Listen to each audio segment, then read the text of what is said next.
On today's show, looking back again at the Clippers season as a whole, going through it, and then also the future of the team. What direction are we most likely headed in? And Paul George and his contract situation. Going to be joined by one of Clipper Nation's very own beat writers to talk about it all on today's Locked On Clippers.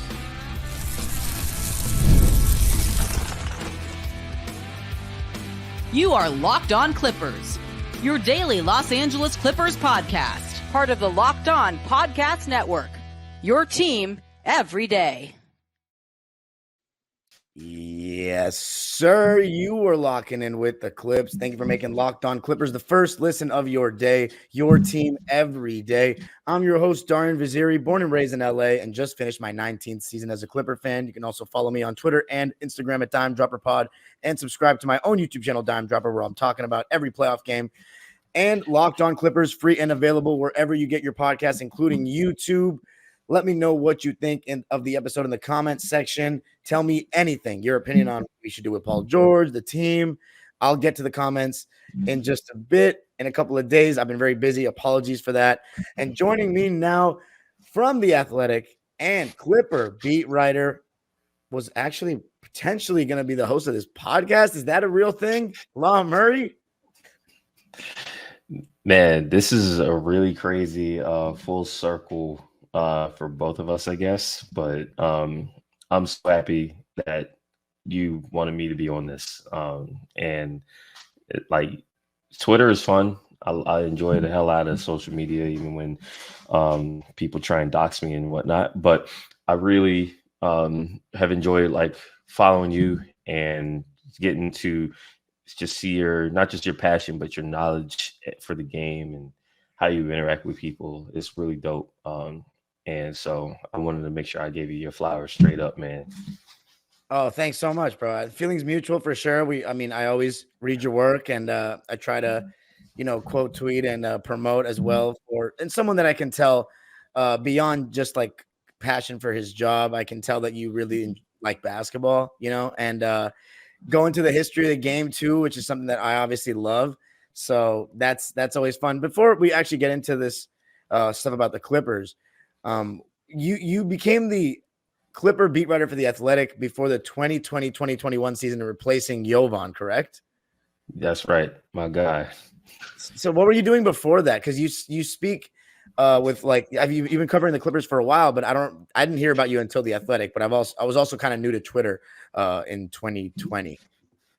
Yeah, man. I've had a long and crazy road. So the fact that The Athletic took a chance on me, it was an actual chance. Like it's one of the few things I'm grateful for the pandemics. Like I was in LA, I was available, I was at my last days at ESPN as an editor, where I had been for 4 years, and I'm really grateful for my time at ESPN because it was my first full-time job. Like I didn't get my first full-time job until 2017, right after 3 seasons at the NFL as a researcher. So by that time, I had been covering the Clippers for a few years. Shout out to Clipper Blog. I got to Clipper Blog late as hell.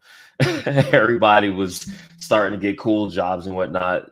So Jovan and C-Rat, Sohi and Seth Part now, Fred Katz, Andrew Hahn. Andrew was with me for the longest. He helped me. He was my manager at ESPN for the longest time, but I was there in the last days of Clipper Blog.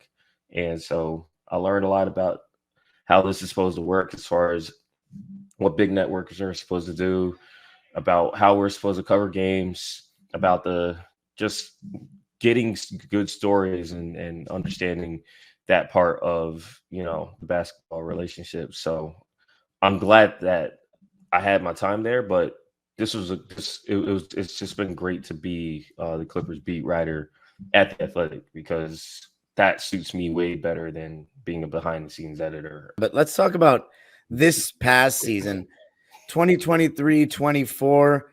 I mean, at one point it looked like this was the best Clipper team of all time. Surely the first time I felt like as a fan where we had like 3-star players, like with all due respect to the great Clipper DeAndre Jordan, I never really felt like, even though he made the All-Star team one time, he was a true 3rd star. Having James Harden, I mean, it's freaking James Harden. Like this, and even Westbrook as a fourth guy, just the big names. And so let me just ask you, man, now that the season's over, and you can even go into like personal for you as someone who covers the team, but man, what are your thoughts on this season? Like a summary of it. I mean, the floor is yours. I mean, they hear me talk about it every single day. So someone that was in the building, it would be good to hear your thoughts on it. I'll tell you what, because I was thinking like, I wasn't sure what we were going to talk about. I was guessing, I mean, the season, we can finally kind of rear view on it. And I haven't wanted to think about it much. So it's kind of raw for me, but this was a crazy season because they were a different team every single month of the season. They were a different team in October when I was in training camp. I was in Hawaii. I went to Temecula. Didn't see that dude who wanted to fight over Kobe there, but went to Temecula. And it was clear what kind of team they wanted to be. Like, it felt like back in October, they were like Tehran was coaching as a positive reaction based off of how difficult the previous year was. Because you may recall, like 2022, 23, he really got frustrated early. Like by Thanksgiving, T-Lue was over it. Wow. Of that year, he was over it early. Everything was rot and tension. So, and that affected a lot of things. He was stubborn, but he was stubborn for a reason. Like things didn't make sense. The roster didn't make sense. The load management didn't make sense. How guys were acting didn't make sense. It was a very challenging year in a Western Conference that was just ripe for the taking. I mean, yeah, you saw they won 44 games and stayed out the play-in tournament. If they would have won 44 games this year, they wouldn't have even made the play-in tournament. Okay? Yeah, I mean, it was just Denver. Denver was the only team that was, Denver took. I love how we're talking about 23, but like Denver took the 1 seed in the middle of January of January 2023, and they were never pushed again, right? So, and they hadn't won a championship yet, so people were doubting them and thinking they were unserious, especially when they kind of backed into the 1 seed. They didn't play their best basketball the last quarter of the season. We obviously saw what they became, but as it relates to the Clippers, like, I remember writing a story after the Suns were eliminated, shortly after, and basically was like, if T-Lue's going to come back and coach the team, he's got to be better. He's got to be the best version of himself. And me and T-Lue, we actually talked about that story shortly after. Wow. But he knew where I was coming from, and the thing with me is I'll always write with a level of respect and empathy that comes with the fact that I don't know everything, and I'm never going to know everything. Okay, I'm going to ask the right questions. I'm going to try and put myself in position to receive everybody's energy, but I'm not in these rooms, and the most that I'm going to be in these rooms is whatever filters out. So T-Lue brought great energy to training camp. Russell Westbrook brought great energy to training camp. Everyone was saying, I don't want to say the right things because everyone knew a trade was hanging over everyone's heads. Like Marcus Morris Sr. literally was looking at me like, so when do you think it's going to happen? Right? Like I knew a trade was going to happen, and I didn't want people to be comfortable with that. So the trade happens, bro. And they went straight to hell, right? They lose the 6 games in a row. I'm in New York before they play their first game with James. And I knew that, one, these dudes are going to debut in New York. They had the New York game, the Brooklyn game. They're going to go to Dallas before coming back home. I knew that, and I thought that they were trying to, have their cake and eat it too. Okay? And what I mean by that is, and stop me before I get too long with shit, but damn well, Russell Westbrook, James Harden, the fact that those dudes started together to start that era it was trying to compromise everybody. Like T-Lue did the whole sacrifice thing, but the sacrifice was, dude, we just did a whole training camp and James wasn't there because he was, hoping that got done at the end of June, and it took until the end of October. And so you've already got a group of guys who have started the season a certain type of way. It's like, well, we're supposed to throw that all out the way because we picked up James? No, they try to compromise. Let me ask you a question. When you talked about the training camp and what was going on in the discussions that were being had. It felt like those first couple of games, it was like an emphasis on pushing pace and getting out in transition. And like, that sounds like a very Russell Westbrook and Bones Highland led attack. And everyone knew that there was a trade coming. So why was that? Why was it that we were kind of knew that Harden was coming and knew that the pace was going to be a little bit more half court oriented, but we kind of were operating under this is going to be our team? Was that just in case the Clippers didn't get James or something? Of course, because when you talk about a trade and a front office thing, it's like, do the coaches know? Yes. But coaches can't operate in, oh, this big thing might happen. Absolutely not. I mean, because for one, your job is to coach the team that you have. You don't have that dude until you have that dude. And so you already were thinking this could happen in June, this could happen in July. James had to go all the way to China and call Daryl Morey a liar. And we still had to wait 2 months after that, right? And so if you're the coach staff, you're seeing all this. You're thinking, look, we got a camp to run. We got to put stuff in to begin the season. We can't wait for Godot here, right? I mean, they did enough of that waiting stuff with Kawhi and Paul not playing certain games last year. And so the emphasis, you hit it right on the nail. It was a Russell Westbrook camp.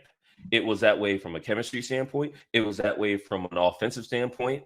It was that way from a defense standpoint. I love football. It was that way from a special teams standpoint, damn it. Like, they were going to run, they were going to cut, and they were going to defend. They were always going to be undersized. That's the one thing where, I tell people about the power forward thing. I was like, look, dude, they had all them power forwards and it still wasn't a great rebounding team. So, they traded a bunch of power forwards who weren't strong rebounders to not have the position at all. And that's another thing that played into having a Russell Westbrook camp. It's like, okay, so we're going to lose the rebound battle. You know how we're going to make up for it? Forcing turnovers, being in passing lanes.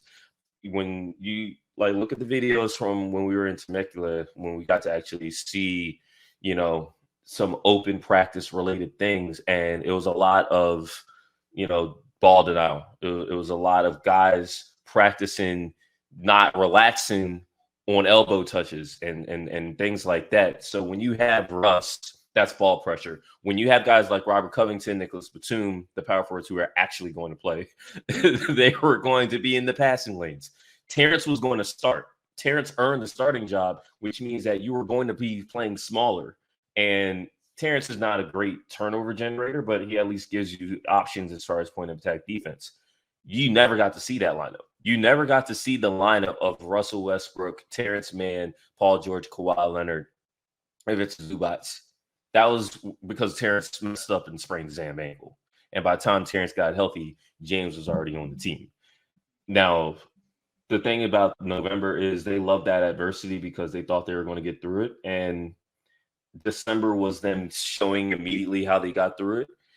February or January validated everything you saw in December. It's not that they stabilized, they excelled.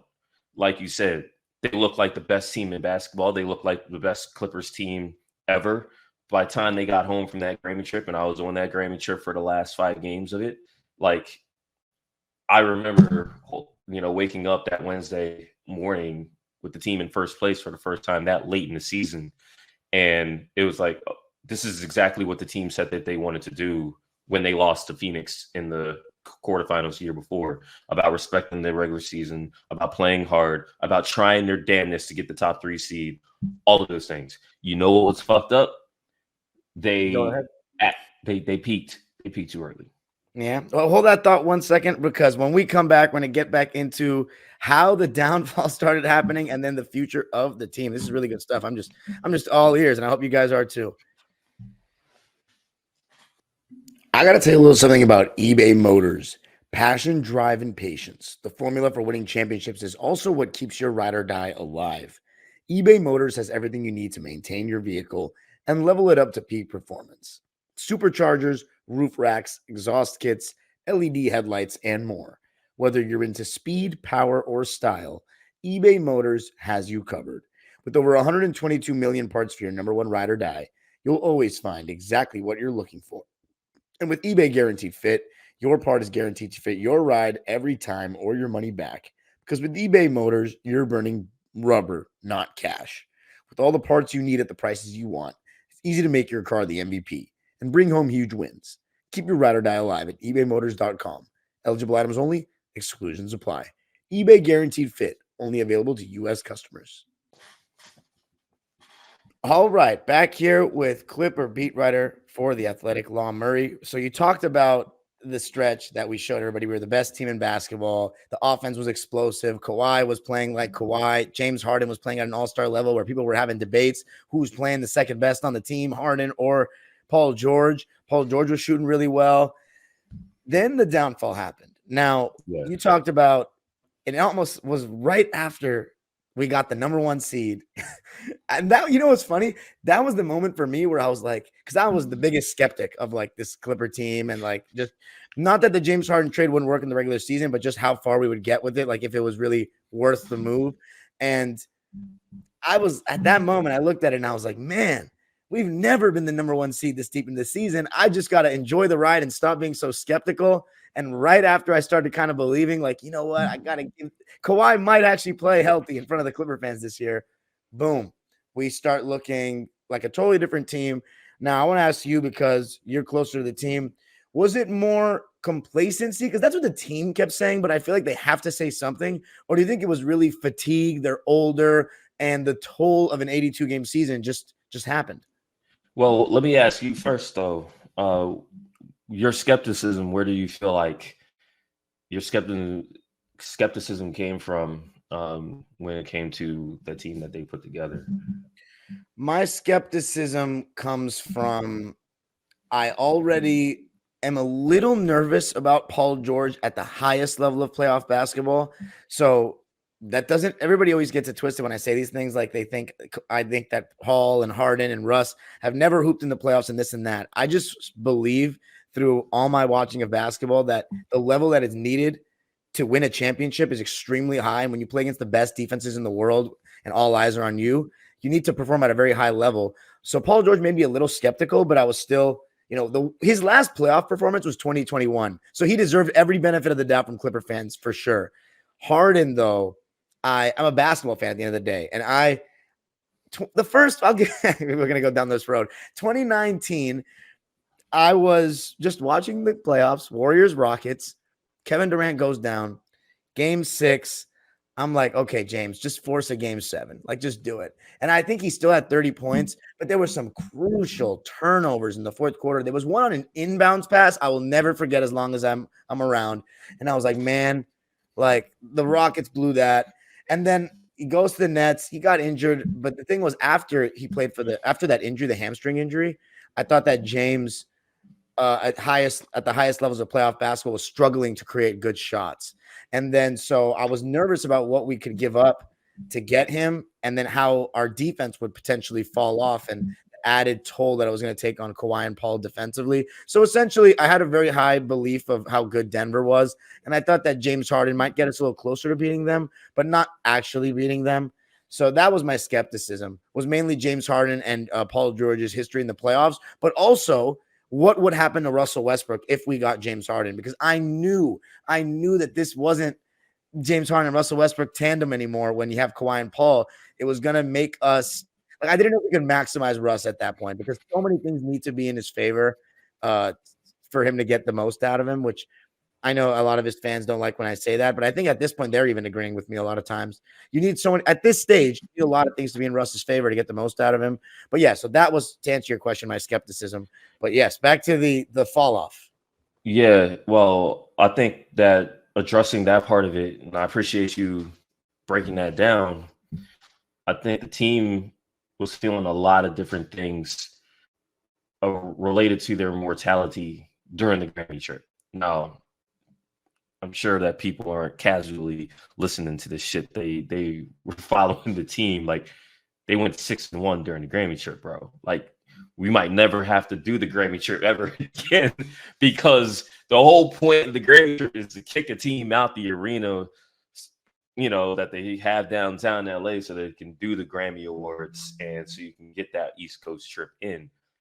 I don't know what that is going to look like at Intuit Dome, but for them to go 6-1, and this was not an easy travel trip.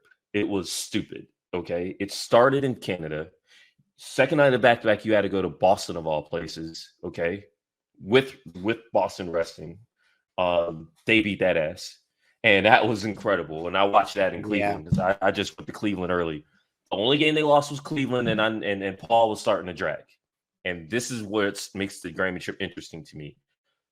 They lose that first game, and of course, they're like, see, Law, if you didn't go to Cleveland, maybe they would have won. It's like, I don't like hearing that shit. But, I was there, so it is what it is. But that's when Paul was in the locker room, and Paul really had this time. And I just asked him, I'm like, Paul, it's about that time you need to take a game, isn't it? And Paul's like, oh, we'll see. Knees wrapped and shit. And I'm like, all right, Paul. Of course, the next game's in Washington, and he misses the game because he just had to miss time, okay?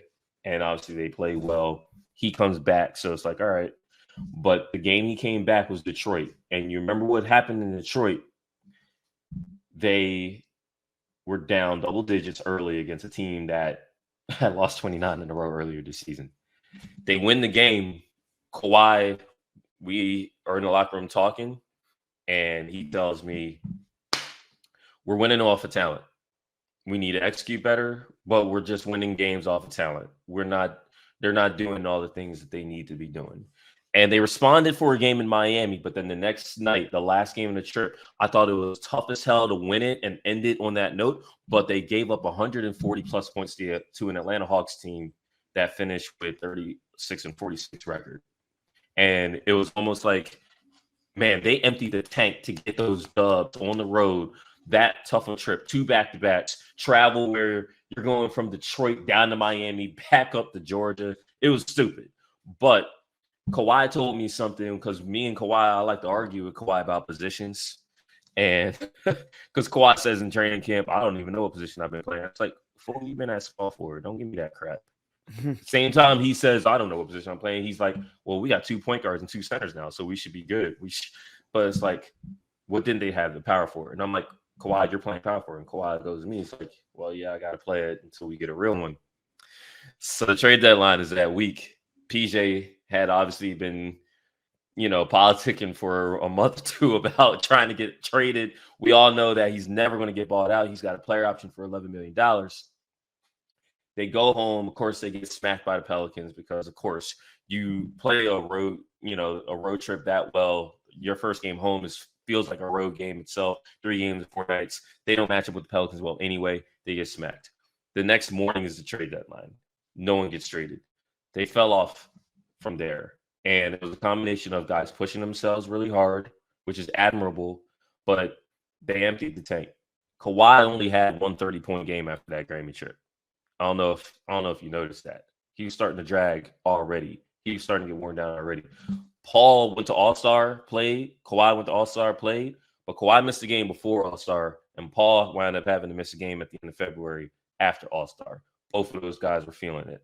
Russ was starting to feel it. Like, Russ had an incredible January. That Nets game where he pretty much bolstered that 0.20 run, it's like, okay, you had to come back against the Nets. But still, like, we knew how goofy the Clippers play in afternoon games. And Russ playing center basically because he was guarding Nick Claxton, and no one respects Nick Claxton's post game, so it worked out perfectly.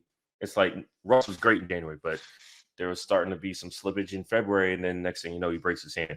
He breaks his hand ahead of a March schedule that represented a complete opposite of the previous 2 Marches. Now, you remember when Russell Westbrook signed with the Clippers, what did they do? They lost 5 in a row, right? Yep. But then you also remember they had, and I remember you posted that damn Bomber video right around the time. you know a Bomber video I'm talking about, where he's like, yeah, we trust on us. We're not taking that one. Oh, yes. Okay. Yes. Yeah. I remember you posted that shit. And I was like, all right, I'm going to just keep this in mind in case it comes down to, one of these guys, one of the forces needing to stay or go, or they stand together. It's like, all right, we see that Steve is prioritizing front office. But what helped them kind of stabilize after losing those first 5 games with Russ was all those gaps in the schedule where Russ was able to lead like mini camp type practices. You had a game, 2 days off, a game, 2 days off. no travel for like 2-3 weeks straight. And that stabilized him. And it just sucks because Paul's knee got caved in by Lou Dort. So you never got to see the fruits of all the progress that team made. Well, this year in March was a complete opposite because they played 17 games in 31 days. It was a highly concentrated schedule. It was a schedule that was going to break them even if they were full. Like, not break them, but it was going to be hard anyway. For Russ to fracture his hand the first day of that month, it was like, well, James is already breaking down. Kawhi and Paul, we're hoping they get their second win. So March was obviously their toughest month, right? And you never saw Kawhi Leonard again after the month of March. Like, you never saw all NBA Kawhi. Like, I think we're finding out tomorrow or next week, something like that, whether he's all NBA first, whatever team. The Kawhi Leonard that bust his ass and worked as hard as he did to play in as many games he did, career high minutes, career high dunks, like he wore down. And so it's great that they were able to get a couple games in the playoffs. It's great that Kawhi even showed face in the playoffs. Like, he tried without being fully healthy. He knew he wasn't fully healthy. I know April was weird, us trying to read tea leaves and whatnot. I mean, that's the tragedy of the season. Kawhi broke down. Paul couldn't step up. James was in the perfect role for where he is at this stage of his career and how he wants to play the game. And I thought James had a really good games 1 through 4 against the Mavericks, but game 5 was the validation of everyone's concern. Like, when you really need it, couldn't come through. And so I know that sounded long. I know that took up a lot of show, but this was a very complicated season. It was very emotional. It's going to be a very emotional off season because a lot of decisions have to get made. And unlike the Lob City teams that hated each other, I think the emotion makes all of these things more challenging. Yeah. And coming up, going to look more about that off season, or look closer at that off season and what potential things can happen. This show is sponsored by BetterHelp. We all carry around different stressors, big and small. When we keep them bottled up, it can start to affect us negatively. Therapy is a safe space to get things off your chest and to figure out how to work through whatever's weighing you down. It could be anything in life, whether it be something with your significant other, your kids, or your school. Therapy can help you get that off your chest and give you someone to talk to help figure out the right paths to find the solutions that you need. If you're thinking of starting therapy, give BetterHelp a try. It's entirely online, designed to be convenient, flexible, and suited to your schedule. Just fill out a brief questionnaire to get matched with a licensed therapist and switch therapists anytime for no additional charge. Get it off your chest with BetterHelp. Visit BetterHelp.com/LockedOnNBA today to get 10% off your first month. That's BetterHelp, HELP.com/LockedOnNBA. All right. So going through that season, I want to ask one last question before we talk about the potential of the future and all that. When, the knee inflammation of Kawhi Leonard, was that some kind of injury that happened that we didn't see, or was that legit, like, just his body broke down on him and it was like fatigue or something? I really feel like it was the latter, man, because the worst thing about his injuries, it felt like the meniscus tear. I feel like there was a play in that Sun series you could pinpoint, like he goes up in game 1 and kind of plants awkwardly, and he plays through the injury in game 2, and then he was done. Obviously, we all know what happened with Joe Ingles in 2021. We saw the contact. We saw the point of injury. There was no point of injury. There was no quote-unquote structural damage.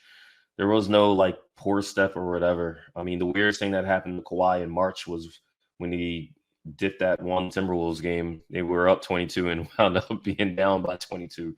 But even then, he came back the next night, right? It had nothing to do with whatever knee issue popped up later. I just feel like it was a season where he pushed his body.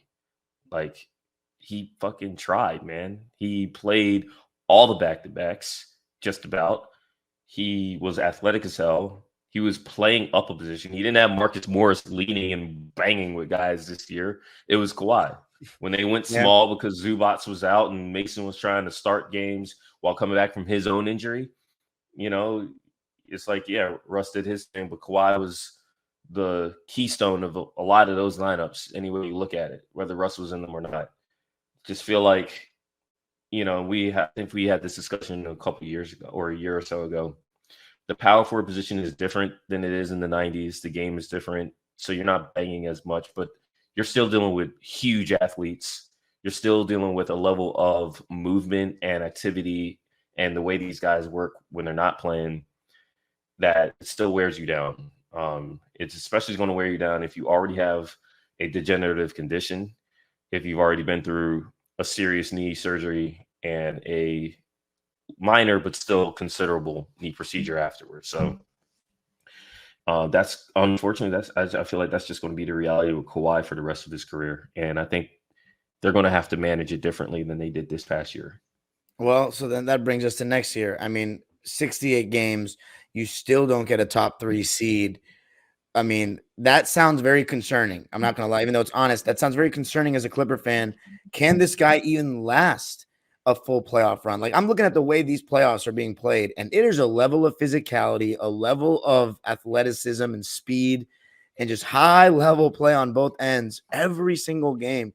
I mean, let me just ask you. So, like, the obvious discussion that's being had amongst Clipper fans is like, we really have no chance to blow it up or rebuild, because it seems like people might disagree, but it seems like, I don't know if there's anywhere higher that the Clippers can go with these guys. I'm guessing they're going to try to go out, try to get a power forward or try to add some athleticism or youth to this team. But, where do you see the near future of this team? Or should I just say, like, next year? They have no draft pick this year, which is not that big a deal because that pick is like the 26th pick for the Thunder. Or I don't even think the Thunder have it.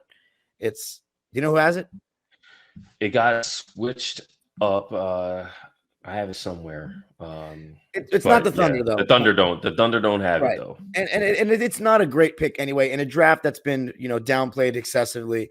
So, but yeah, Washington has it. The upcoming drafts, though, we are in a bad situation.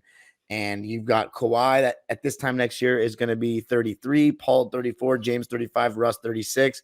Where do you see the near future of this team, and how can they, I don't know, give fans something to be excited about?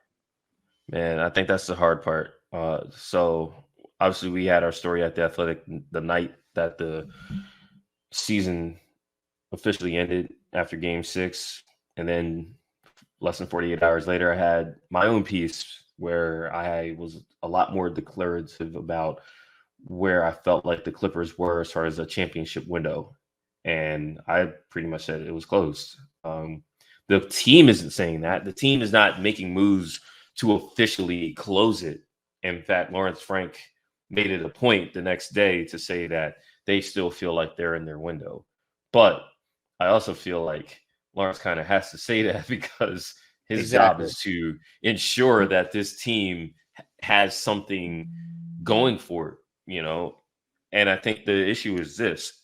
Kawhi is your one guy locked up amongst your 4 future Hall of Famers, and he literally has not finished a season since the bubble, right? And no one wants to remember the bubble as far as people who follow the Clippers. And so the issue with Paul, he controls your entire offseason.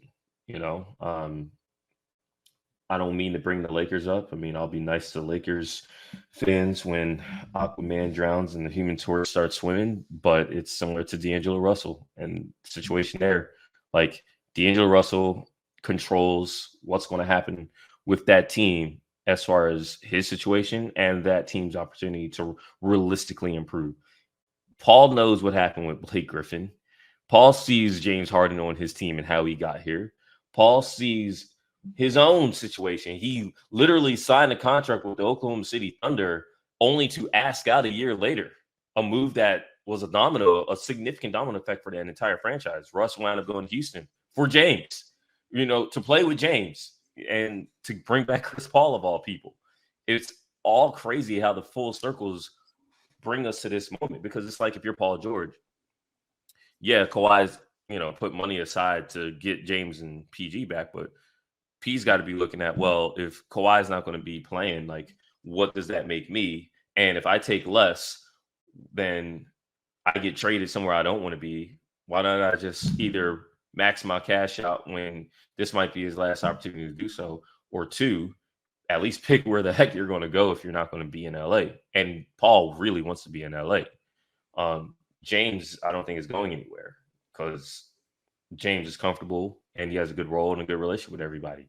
Like, it's literally not the situations that he's been in. So he has no interest in really going. And I don't think other teams around the league are really going to be falling over. I mean, if that was the case, James would have opted out last year and went to some place like that. The market for James isn't like that. Russ, his situation is touch and go because there's so many things that have to be considered for Russ. It's like, you can pick up your option. You could opt out and get more, but do you really want to relocate? Do you really want to? I think Russ said it himself in his statement. Like, he, as hard as it might be behind closed doors, when he's out there, you see what version of the player you get. And so that might be your best selling point. You're not in 2017. This isn't the end of Lob City where Chris Paul did you a huge favor, opted into his final year, and brought you back dudes who made you competitive in the short term and in the long term, help bridge the gap between one era to the next. And Lou Will, Pat Bev, and Trez, and a group of other guys whose contracts wound up being helpful in other ways. Like, you're not in that situation where you re-sign Blake Griffin and then wind up trading him for dudes who wound up helping you, one, get a lottery pick that turned into Shai Gilgeous-Alexander. Actually give you two because you hit on one and screwed up the other. Right. Exactly. And then also you get Tobias Harris back in that deal so that you can flip Tobias Harris to open up the space to get Kawhi in the first damn place. You don't have that opportunity. You have older players, more injury-prone players. You don't have the draft cash because of what happened in 2019 with the Thunder trade. The blowing up doesn't make sense. Losing a guy for nothing doesn't make sense. You're stuck. The thing that you have is enjoy the new stadium and enjoy that these guys are going to be regular season good, and maybe, just maybe, the luck turns. It sounds cynical, but like, that's how we got to talk about it. Like, I'm not going to lie to nobody. I'm sure as hell not going to front with you. You know what it is already. Like, what's your selling point? Your selling point is we don't suck, and we have a team that is probably going to be in the middle of the pack in the Western Conference. Yeah, that is probably more valuable than a fake blow up, because you don't blow up a team when you have no assets and when your chances of you re-sign Kawhi Leonard, you're not blowing it up, but your real chances of improvement are going to come down to what happens with Paul George's situation. That's the most, more than the coach, more than the point guards, more than whatever, 23-year-old they wind up drafting in the middle of the second round. Like, your chances come down to what happens with Paul and what is Paul going to be amenable to? And if not, what can Paul kind of get you that changes and reshapes your roster? Because you can't do to Kawhi what you did last year. Yeah, man. I mean, that's a lot. The thing is, it is tough. It's a tough pill for Clipper fans to swallow and stomach, because you essentially are admitting that we probably aren't going to win the championship next year. The window's closed. The window's closed, and we're watching guys that, and I said this on my own channel. It's like, I think Clipper fans really do like these guys, but it doesn't feel like the same investment in their legacies as we did with Blake and Chris Paul, and especially Blake, because we drafted him. So it's like, what's Kawhi's and Paul George's best Clipper moment at this point? Well, we know Paul George. He led us across the second round barrier that felt impenetrable. That was unbelievable. Games 5 and 6. I was having an argument today, funny enough, about, that's the Terrence Mann game. It's not Paul George's game. But, man, we cannot downplay who is largely responsible for getting Terrence a lot of those good looks, and then just what Paul George did as a leader. It was T-Man's game, but it was PG series for sure. Yeah.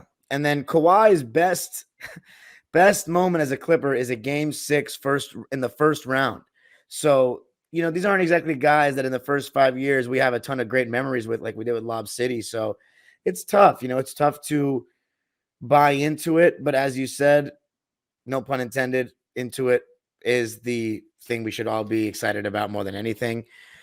And yeah, but Law, man, this was Really great stuff. I think, you and me, we could talk for an hour plus. The time was just flying by, but we're just going to have to do it again soon, maybe in this summer. We got plenty of days. Maybe we can make you a regular. Man, yeah, I was gonna say get some damn ad space, man. Because things are gonna move quick. There's just too many things that are gonna happen, and I got a little bit more time than I did during the season. So it'll be a pleasure to break more of this shit down. Yeah, let people know where they can find you. I'm on the good social medias. So there's that. Shout out to the Athletic. They let me write still, so that's cool. And shoot, man, I think that covers it pretty much. Social media and the Athletic. I write, man. I write. That's all. That's the main thing. Like, y'all can see the tweets and all the other BS on social media, but like, if y'all read my stories, man, like, I actually care about y'all, man. I want y'all to actually get something out of it. So shout out to everybody who's been reading the Athletic for sure. Yeah, we appreciate it all. And of course, you can follow me on Twitter and Instagram at Dime Dropper Pod. Let me know what you thought of the episode. And yeah, the age-old proverb continues. Go Clippers.